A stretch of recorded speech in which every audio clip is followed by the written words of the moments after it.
So good morning, good evening to all our guests today presented with us. So we thanks to each and every one of being here with us.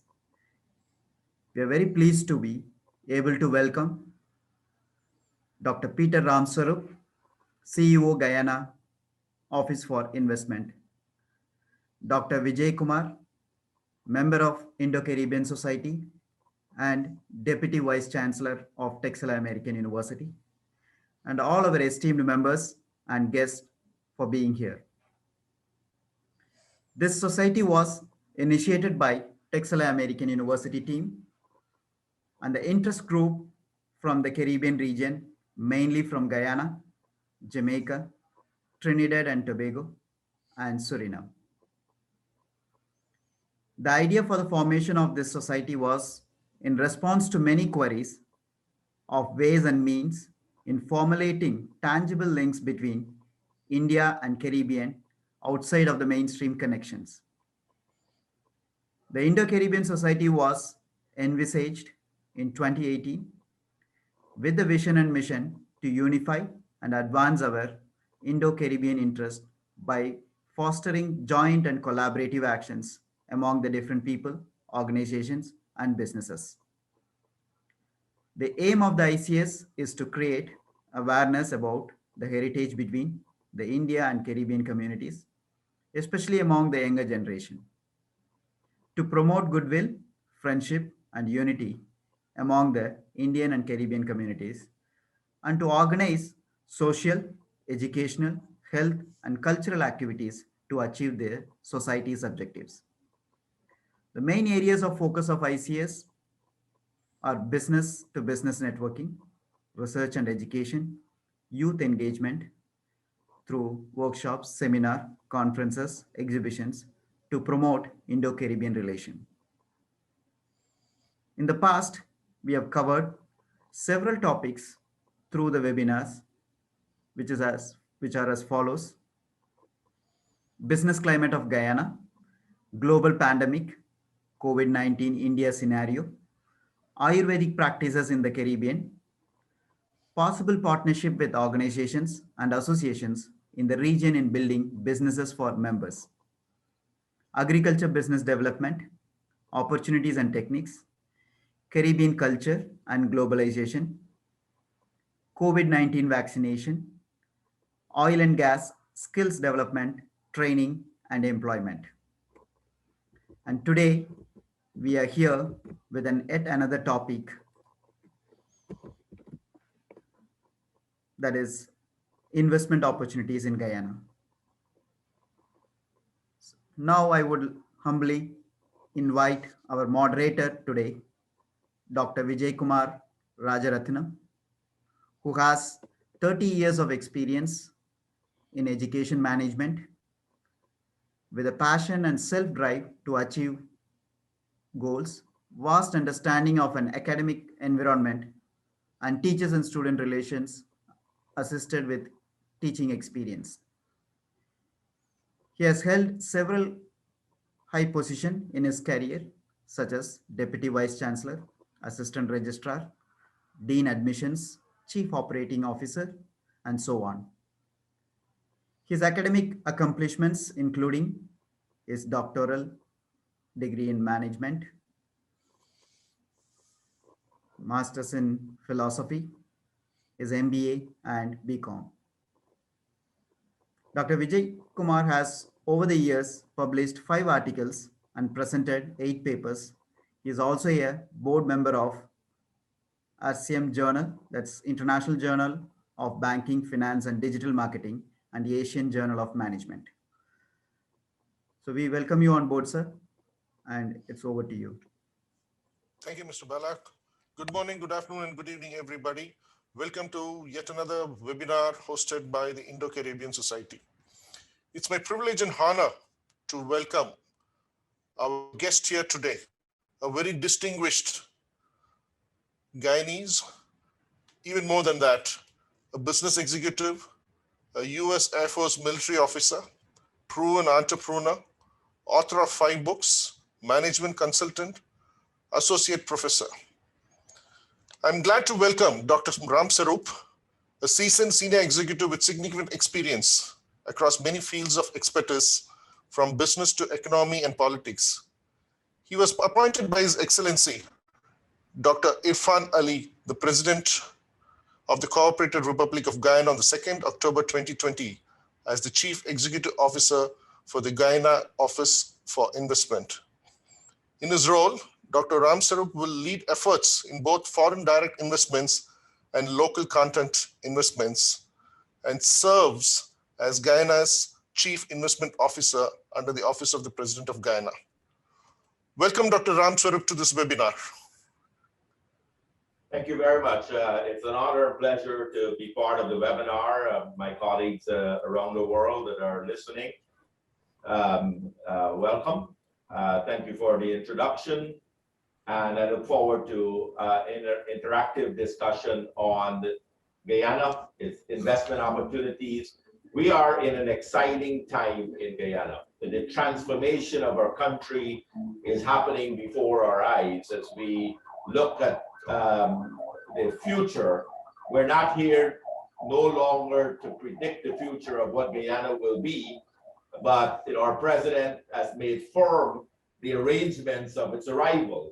So our economic agenda, his economic agenda that he has outlined for our nation, his budget in parliament that puts funding streams on his programs in infrastructure, agriculture, tourism, many other areas, tells the story to the outer world and local Guyanese that Guyana is on the move. We're accelerating at a fast pace. We're not, some of us say we have to jump the curve the way Guyana is going. We were the fastest growing economy in 2020 at 43+%. We predicted to grow close to 20% in 2021, even in a COVID environment. And we are looking for the collaboration around the world. I really would like to thank those across the India diaspora. Our relationship with India as a country has been strong. Our bilateral agreements, the economic assistance. India buys our portion of the crude oil of recent. So there's strong connection between the Indian community around the world. And as we look at investment opportunities open to everyone, regardless of where you live, regardless of which country you're from, it's an exciting time. As we look at Guyana today, we are producing 120,000 barrels of oil today. In less than 6 months, the second FPSO will produce an additional 220,000 barrels of oil a day. And by 2025, we're going to move from 1 FPSO to about 5 to 6 FPSOs. We're going to be moving close to 800,000 to a million barrels of oil in the near future. So when you look at what a country that is now an oil producing country, what are the predictions? And I don't believe there really needs to be any prediction. It's almost a science. You know what those development opportunities are.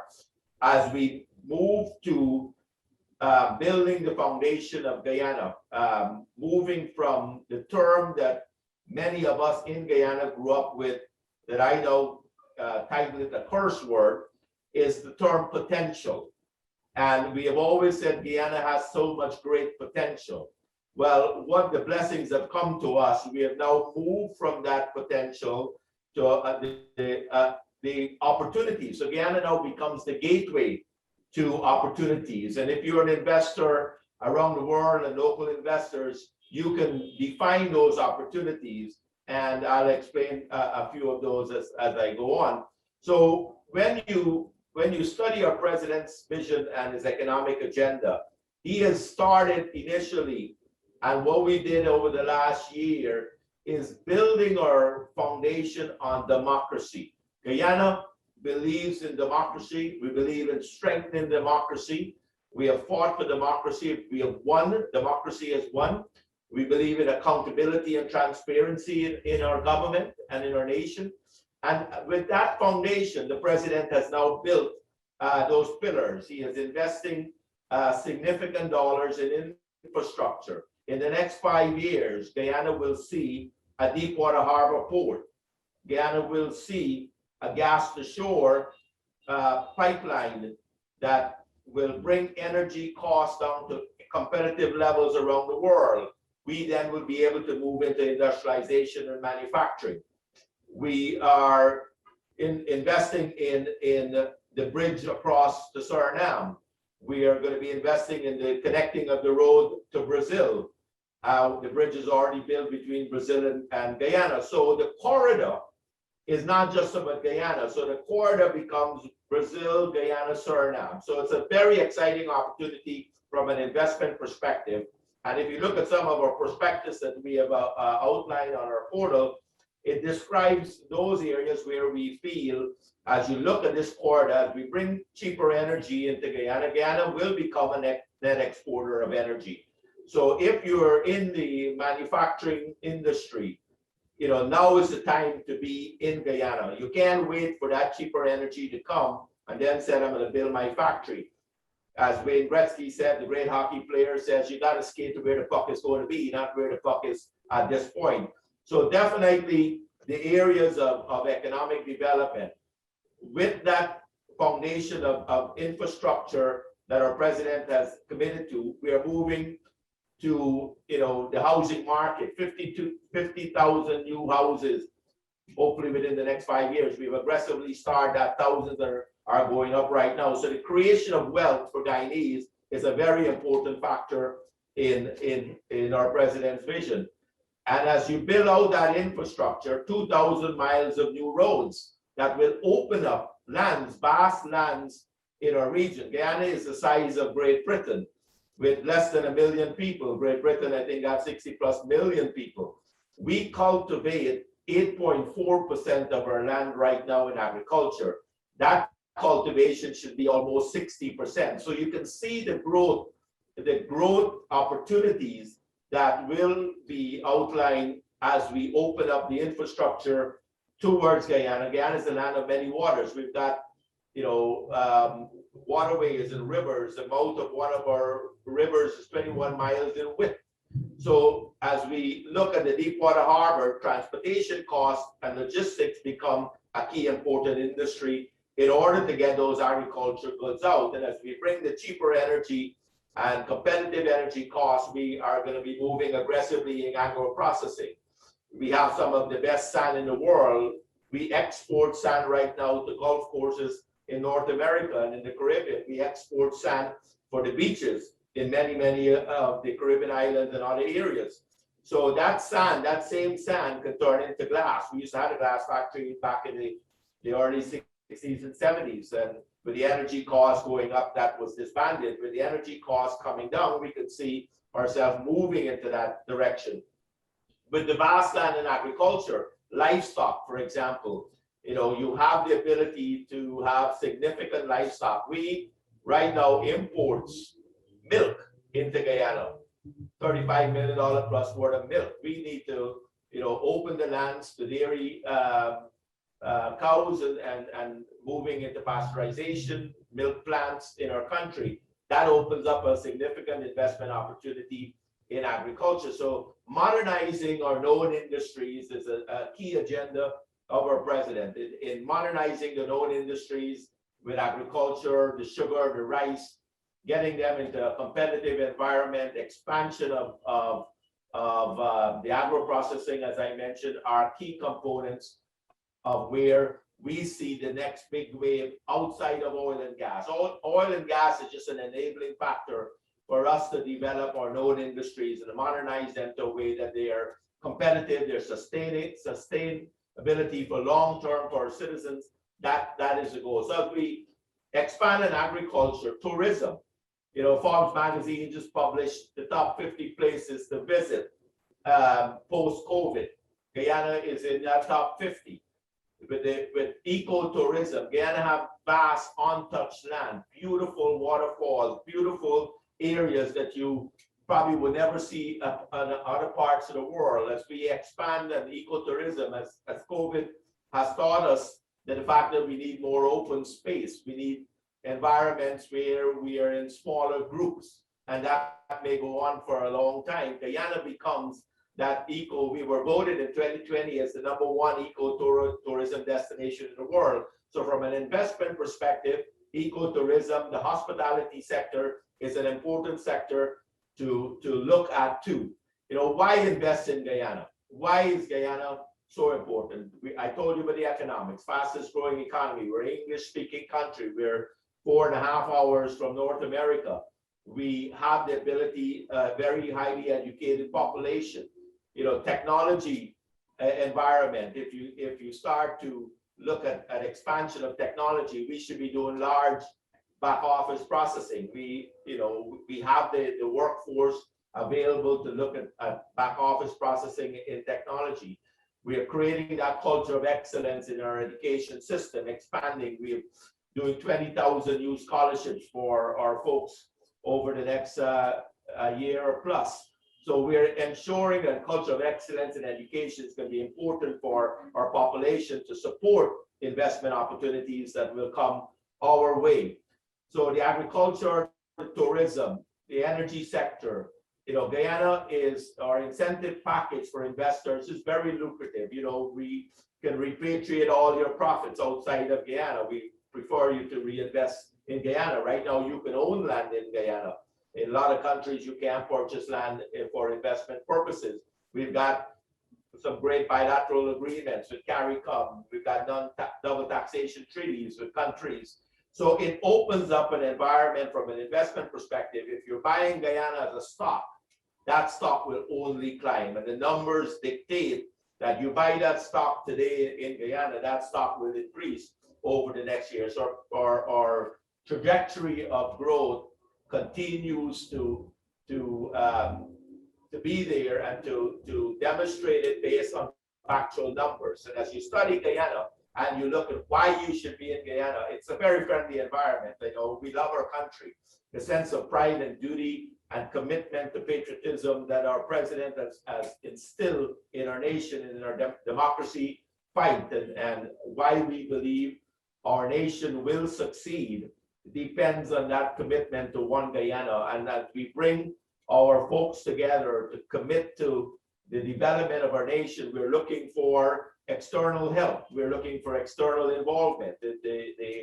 The community around the world that can see Guyana from an investment perspective. So, we're taking that side of innovation. We're creating that culture of excellence. We're modernizing our known industries.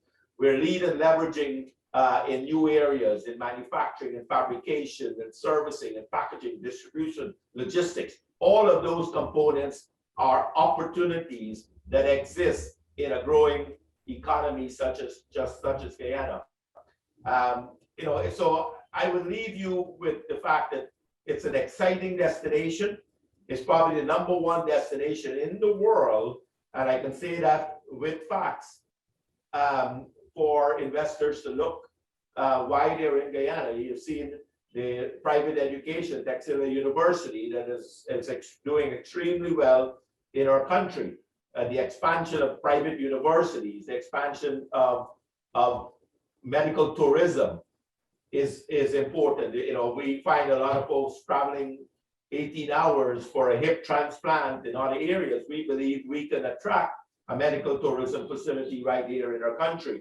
With the development of a new city, a modern state-of-the-art new city that our president has outlined, and it's going to start development fairly shortly, will bring a different set of opportunities in office development, in healthcare, in tourism, in the development of housing. All of those require new investors. Our concession packages are, I think, very, very lucrative. You can find some of the details on the web. For example, we are looking for 2,000 new rooms of luxury hotels within the next 5 years. We have got significant interest. We have approved, a few that will start this year. Close to 5 new hotel chains will be starting in the next 12 months. So the environment will continue to open up. And if you have not been in Guyana and you have not focused on Guyana, you're already behind, but you can catch up real fast. opportunities that will expand as we build or plan out, as we measure our metrics, as we trajectory continue to grow from an economic side. I think the return on investment for many of these opportunities, specifically that is outlined, we can see a good benefit to our investors. So we're excited for you to be part of those projects. We really believe that Guyana is ready for the outside world. We're ready for collaboration with the outside world. We believe the knowledge transfer that many of you could bring to Guyana is very important for our citizens. We believe our local entities have stepped up to the challenge of investment. They're doing very well. We're looking for more collaboration, joint ventures, partnerships going forward. So I want to say welcome to Guyana soon. If you're not in Guyana listening to my presentation, and our office is open. Our office is mandated by law to facilitate all investments coming into Guyana in that those that are looking for government intervention and tax concessions. Some areas are not under that, but most areas will try some form of concession. So mandated by law, we are here to help investors come in to facilitate your process. We'll continue to streamline our bureaucracy. We're going to be implementing a single window system very shortly, where it's easier to register your company, to get your tax compliances, to apply for your building permits and your EPA. All of those processes we're streamlining to make sure we are a friendly, customer service driven country. And we will continue to do that as Guyana grow to the next level. It's an exciting destination. We welcome you, and I'm open for questions and comments from the group here today. Thank you, Dr. Saurabh. So that was a very, very convincing presentation. Nobody could have done it much better. Yeah, you gave a broad perspective of the Guyana investment ecosystem. A couple of questions on specific industries. In one of your interviews to the Ignite the Human Spark, you had mentioned that Guyana is about to become a hospitality investors' playground. Right? What type of incentives or what type of investor-friendly policies can an FDI look at? Well, for example, in the last round of the hospitality expression that we are looking for those 2,000 plus rooms, the incentives for that package included, all the building materials, all of your concessions on your equipment, internally, your elevators, your internal operations. And we offered for that particular scenario a 10-year tax holiday. And when we have pioneering industries, the incentive packages change. But in a 10-year tax holiday and the development of a hotel, it's considered very lucrative. We are looking at areas in manufacturing will drive some other significant concessions in areas such as that. But the hospitality industry, we believe we will become a conference destination, given our oil status, given our open space, given our eco environment. We should be the #1 conference destination once we are able to get the hospitality industry streamlined to meet that demand. And so the incentive packages on that work. But ecotourism, for example, is even more. We are in some parts of our country where we believe ecotourism will do great. We have similar incentive packages for ecotourism. So we're looking for expansion in eco lodges, in air transportation, in water transportation. Those are all part of the eco packages that are significant incentives for an investor to come in on the hospitality and tourism industry. You also mentioned during your presentation now that you're looking forward to modernizing the agricultural sector. Can you please elaborate on that? What can we look at in terms of modernization? I know you have one of the best timber industry you have, But apart from the timber industry, what else can we look at in modernizing the agricultural sector?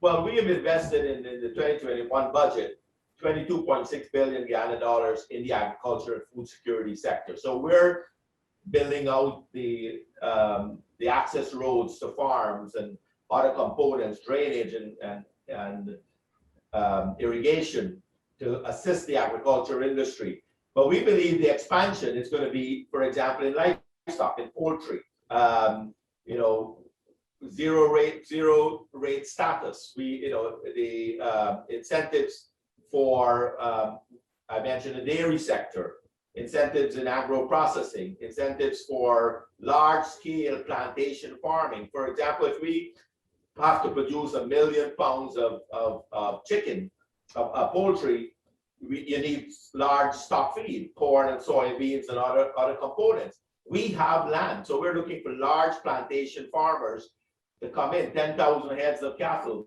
for milk, 10,000 heads of cattle for other distribution. The market between the Brazil, I said the corridor, just between Guyana, Brazil, and Suriname, the CARICOM imports, I think anywhere between 6 to 8 billion US dollars worth of food every year.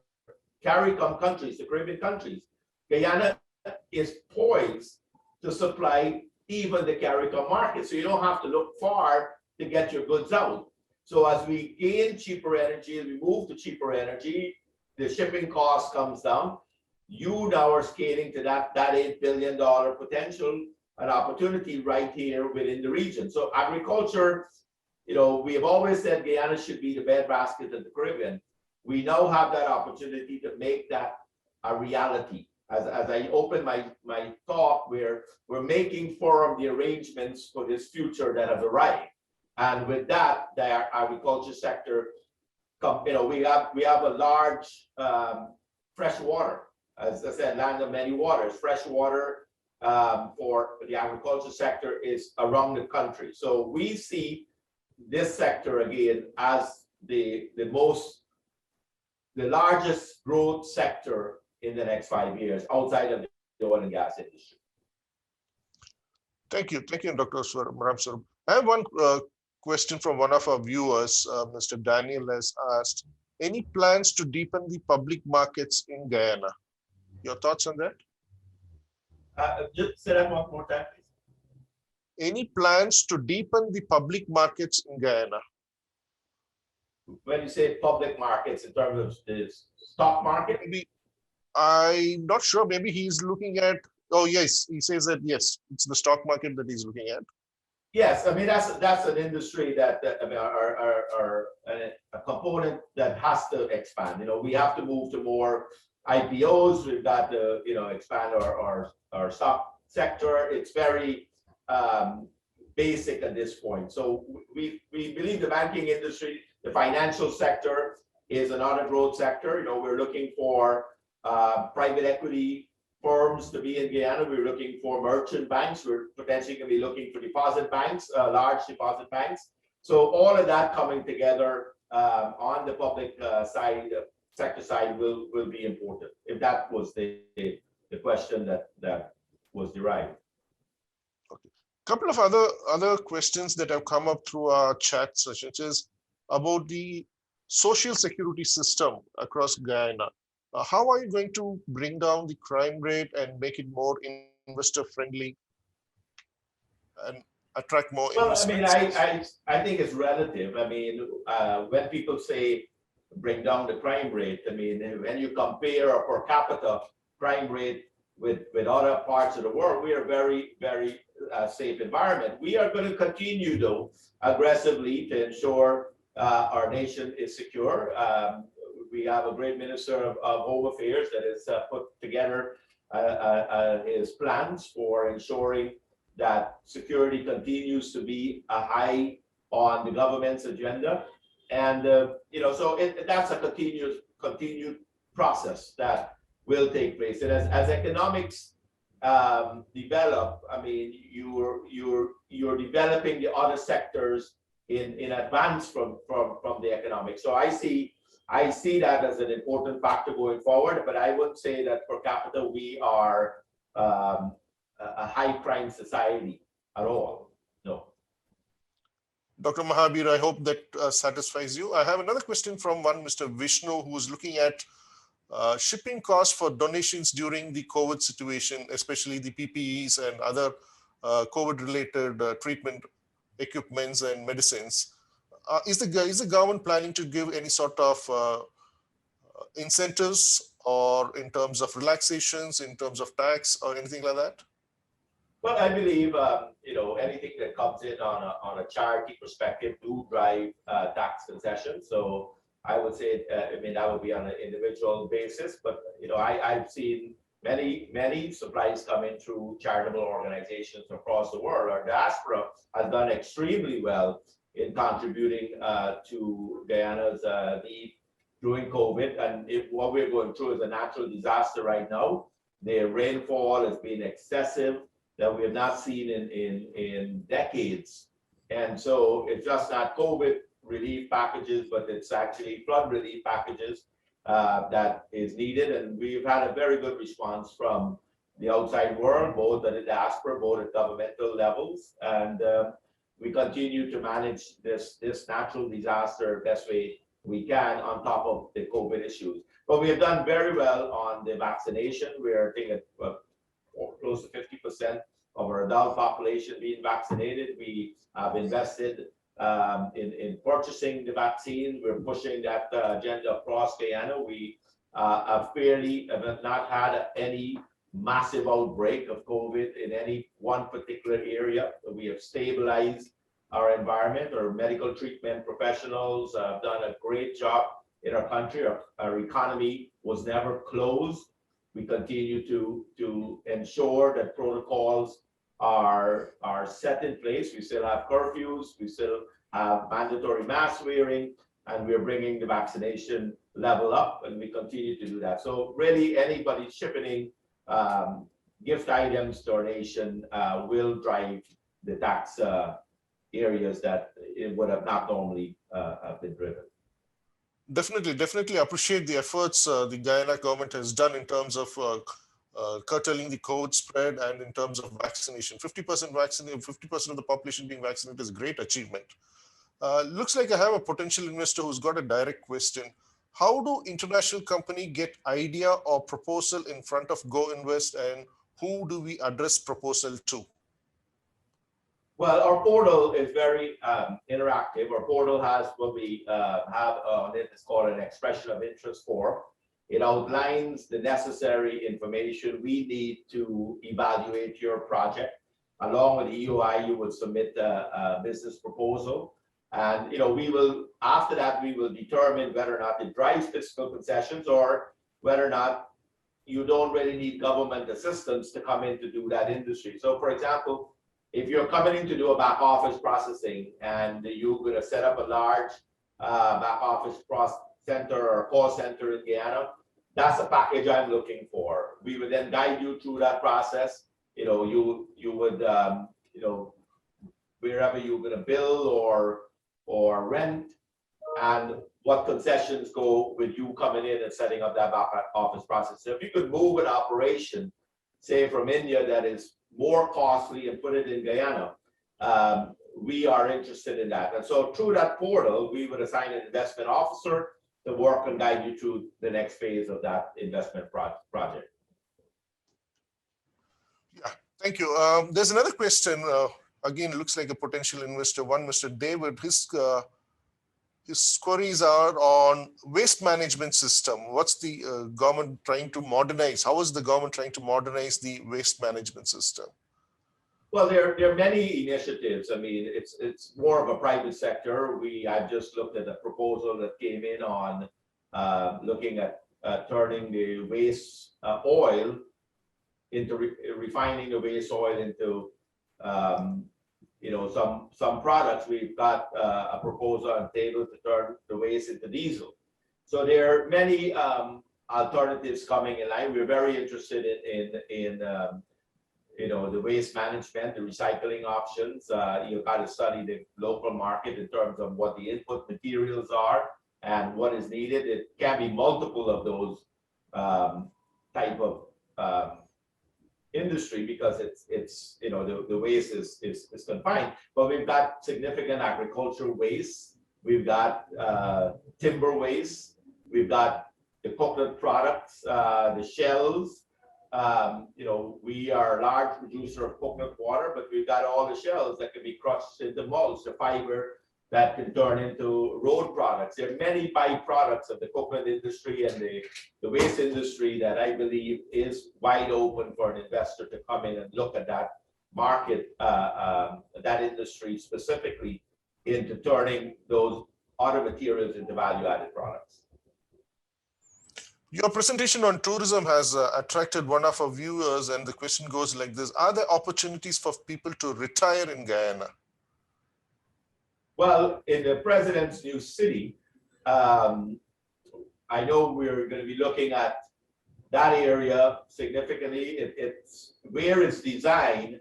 It's a very high ground, very hilly. It has tributaries going out to a river, no different than you would see in Fort Lauderdale and other areas. So a retirement community will be very important. But we want to attract the diaspora back into our nation. And many, as you travel around the world, when I meet the Guyanese that are, maybe getting close to retirement in New York or they're moving to Florida, they're spending $300,000-400,000 US to move to Florida. They're looking for certain amenities, whether it's healthcare, whether it's, the environment that they live in. So we are very, very strongly in support for a retirement community to be developed in the new city. And so we'll be looking for developers that can come in with a whole development plan and says, okay, they would like to set up a retirement community here. Yeah, when you're talking about agriculture sector, one of our viewers is asking, what can we expect about organic produce coming out of Guyana? What's the focus on organic agriculture in Guyana? Well, I mean, we do have a large segment of our agriculture is organic, and that's where I think the opportunity is. The fact is we've got natural agricultural land that you don't need to put a lot of chemicals on our land to grow anything.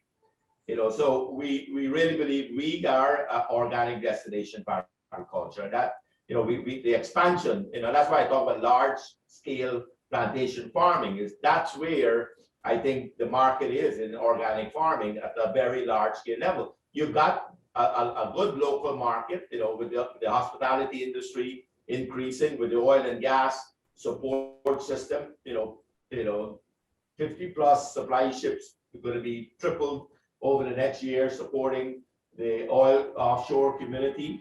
The need for organic agriculture, both for local and for export within the CARICOM market. The cruise ships, for example, when they start back major operations, what I've noticed is the 2 planes land from Thailand into St. Martin to refuel the ships with fresh fruits and vegetables. Guyana is a market right close to St. Martin that could be able to grow those fresh fruits and vegetables and get it to the cruise ships in the near future. So the organic side, again, is the investor that's asking that question is wide open. I think those are where I strongly believe opportunities for investment lies. Yeah, you mentioned that you are busy working out pacts and MOUs with various agencies and countries, and your focus is also on medical tourism.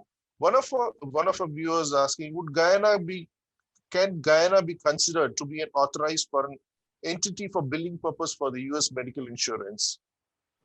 Well, I mean, that will be a pioneering component. I mean, we don't have that at right this now. point, but if we were to get a operator, Baptist Hospital, Cleveland Clinic, whatever in a process, I don't see why the process of medical insurance couldn't be expanded into Guyana. We don't have that currently, but we are evaluating how that process would work as we look at the operators that will come in that field. And as the expats and the diaspora, that's something we are very interested in. Okay, one of the articles I read was Denmark Shipping Company is likely to expand services in Guyana with 100% local workforce. Sounds interesting. Denmark showing interest in Guyana. Can you elaborate on that, please? On a specific company? No, the arrangement between Guyana and Denmark on the shipping services. Yeah, I'm not too versed on that specific area, but the shipping industry, the logistics sector is fairly young still, and the expansion needs are necessary. Okay. As a CEO, which sector would you like to see more investment in the next 5 years or so?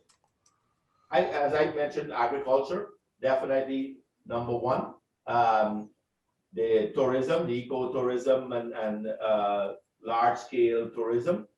Moving into technology. Technology will create jobs immediately for us, the back office processing, the call centers. I think we're primed for that. And the other sectors, the support side, the services side is always important in a growing economy such as ours.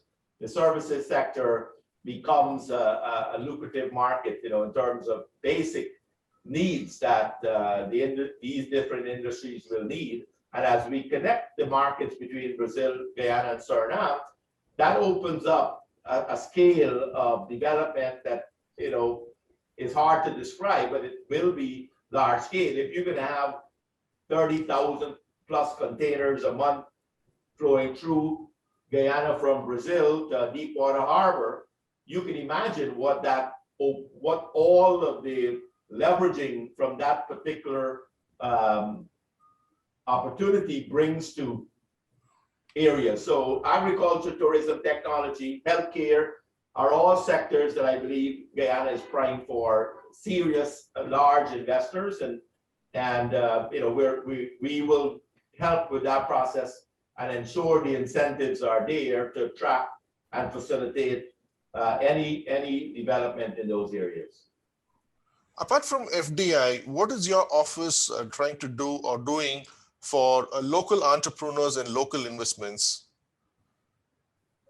There's no differentiation between a local content investment, LCI, and an FDI. Well, what I can tell you, which is I'm proud of, out of the hotel packages that we have approved of recent, the first two that have started built are local entrepreneurs in Guyana. And that's something we're proud of, that our local business community have stepped up and is delivering on investment opportunities. Others, we have two shore bases being, $100 to $200 million shore bases being built, starting right now. They're all local investors. So we find that again, there's no discrimination between local and foreign, but we know certain capacity and capability that we don't have has to come from FDI.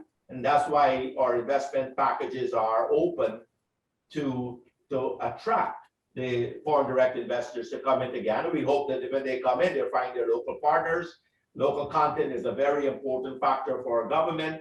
We want to see Guyanese benefit. We want a knowledge transfer for our citizens. Ultimately, it's the creation of wealth for Guyanese. As a business, you will do a business to make money. And we understand. We understand the capital markets. We know that at any investment, your return has to be in the right manner for you to come into our country. So we don't want to put bureaucracy. We don't want to put obstacles that will affect your business opportunity. But also we want to ensure that our local environment benefits from any investment. So as we facilitate those investments, those are the discussions we will have with the foreign direct investors or local investors. How do we match it up, and how do we ensure that ultimately, the investor benefits and Guyana benefits? One of the key factors that would attract FDI is the government's investment in telecom and technology infrastructure. So what are your strategic plans in terms of the government's investments in telecom and in technology? Well, that's a private, you just said what government should not do. Government should not be involved in those areas. We have opened it up. We have liberalized the telecommunication industry. We're looking for large operators to come in again on the private sector side.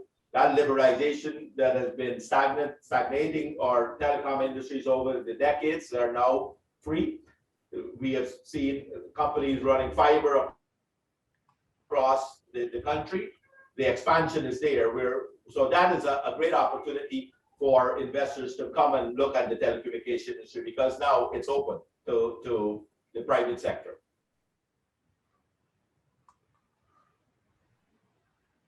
Okay. Yeah, I think I don't have any other questions from any of our viewers. Any last word from you, Dr. Peter Ramsarup, as the CEO for attracting more FDIs? No, I appreciate the chance to speak to your audience. I welcome them to Guyana and welcome them to our office. And we're here to facilitate your interests. And we're looking for all of you to be part of our growth. It's an exciting time, as I said.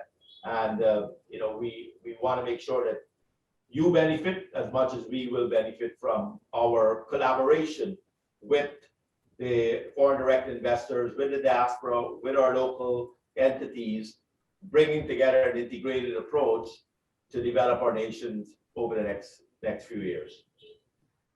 Thank you. Thank you so much, Dr. Peter. Ladies and gentlemen, that was Dr. Peter, CEO of Go Invest, welcoming us to invest in Guyana. Thank you, everybody, for joining us this webinar. We'll meet you again in one of the next webinars hosted by Indo-Caribbean Society. Thank you, everybody. Over to you, Bala.